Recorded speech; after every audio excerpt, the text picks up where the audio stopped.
Broussard, how will Joel Embiid's injury impact the MVP race now moving forward, if at all? Well, Jenna, it impacts it. It opens it up. It makes it wide open for LeBron James to win his 5th MVP award and match the greatest player of all time, Michael Jordan. So it's there for LeBron, but look at Embiid. He was my front runner at this point, and he was many people's front runner. If he comes back in 2 weeks and plays the rest of the season, which is obviously unlikely he usually sits out here and there, he will have still missed more than 20% of the games. No player has won the MVP award missing anything close to that since writers began voting in 1981. All right, so Embiid is essentially out of the MVP race. So it's there for the taking for LeBron James. The problem is this.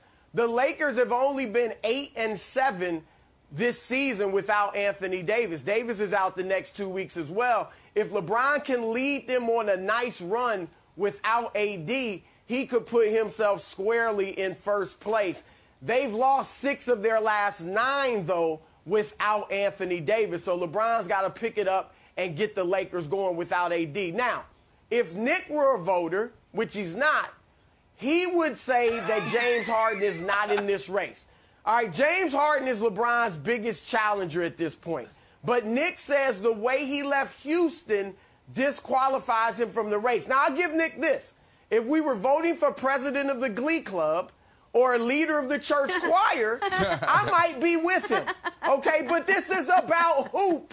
This is about basketball. And James Harden is straight up balling. The Nets are 19-6 with him. They've won 12 of their last 13 with him. Basically all of it without Kevin Durant. And his numbers are fantastic. If the Nets run away from the rest of the East in the second half of the season and Harden continues to play this way, he's going to have a major chance to win it. Few other possibilities. Chris Paul, if Phoenix continues to be the second seed, which I don't see. And Luka, my preseason pick, and I think Knicks too, is making a run. Dallas the A seed, but they've won 11 of their last 14. Yeah. If they continue to move up and maybe get to a 4 seed, then Luka may have a chance. But right, it's there for the taking for LeBron James. So, listen, I don't want to dive into the Harden stuff right now because it's a very interesting thing Broussard said. He was like, you can't miss 20% of the season and be MVP. Here's a guy, though, who, according to Broussard's numbers, has played 25 games, and he could win it. Wait, no, he played more than that. But some of those were in Houston. But those games don't count because those hurt his case. But they do count for his total numbers. I don't understand. Somebody galaxy brain that for me. But you left a name out. So here's the thing. I want to show a blind stat reveal and put Broussard up with me if we can show this. Broussard, looking at these two people, would you agree that they have damn near identical arguments? If I were to tell you their teams have almost identical records, would you say those two arguments are about the same? Okay, show who those two people are, because one of them you didn't mention. Okay, so I have a question for you, and then I want to respond. Why is Giannis not on the list? Why is he not included? Right now, because, well, he's not a front runner because Milwaukee's not having a great season record-wise. He's in the race. Now, is it impossible? The fact that he's won the last 2 and then fizzled in the playoffs will work against him. But winning 3 straight is not impossible, especially in this season. But you're right. I left him out. But he can be in the race. Most people are arguing the reason Giannis is not even a forethought is because of what happened in last year's playoffs. Because he won last year and because he fizzled out in the playoffs.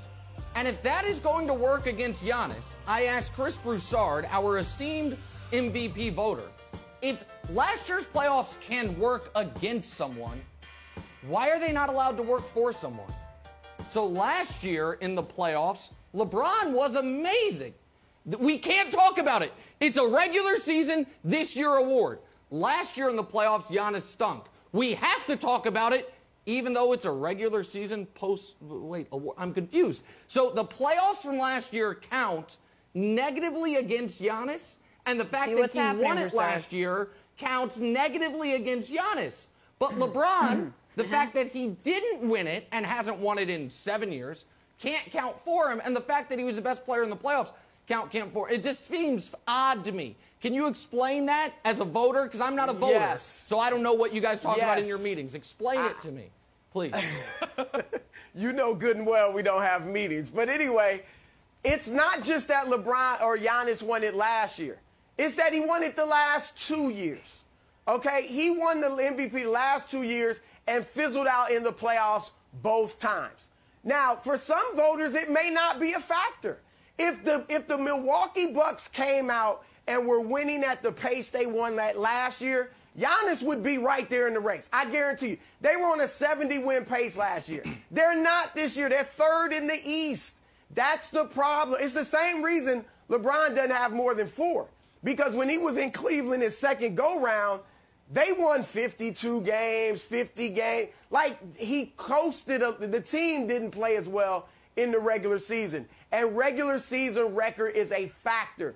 Milwaukee is kind of experimenting with some defensive things. They're not winning as much because they know it's really about the playoffs for us. So that's the reason. Again, if Giannis were winning at the same clip as last year, oh, you better believe he'd be up there. Because Larry Bird, Bill Russell, and Wilt Chamberlain have won 3 straight. So it's not impossible to win 3 straight MVP awards. All right, Broussard, the thing that I'm trying to figure out, since you're the only real voter, is who do you think the narrative leans to? Since the numbers are going to be similar, like we just saw Giannis, who do you think do you feel like the narrative is trending towards LeBron? Because we know if you do something special one year, like Russ had the narrative, then he averaged triple-double again, it's like, well, you lost the narrative. And James Harden, whatever numbers you want to put up there, it feels like the narrative is lost. Versus LeBron feels like the narrative is gaining. Who do you think is leading the narrative race? That's a great point, Wilds. LeBron's clearly got the narrative race. And now, I try not to vote on narrative. I try to go on who had the best season, but LeBron definitely has the narrative, and I'm sure it affects some voters. There's no doubt about it. Like, people want to see LeBron get it. He has been the best player in the world the last 10 years and hasn't won an MVP in a long time. I'm not saying I'm voting for him because of that, but that is a factor. Harden, because, with Nick, he was so nasty in Houston. Oh, my gosh. How can you give it to him? There are other guys that feel that way. He hurt Nick's feelings. So, some guys feel that way. But I'm telling you, Brandon's Broussard, right. Harden, hold on. Wait a minute. Wait. Harden is playing too well. No. Okay, hold on. Yeah. Does the whole season... Why you interrupt the guy when he say I'm right? Does the whole season count for MVP? Does Nick, game 1 count? Does game 7? No, but he was... he was in Houston for 9 games. Direct questions yes. Okay, so 9 over 72. That's actually easy math. That's 1/8. So that's 12.5% of the season. So 12.5% of the season, he gets an F. Would you agree?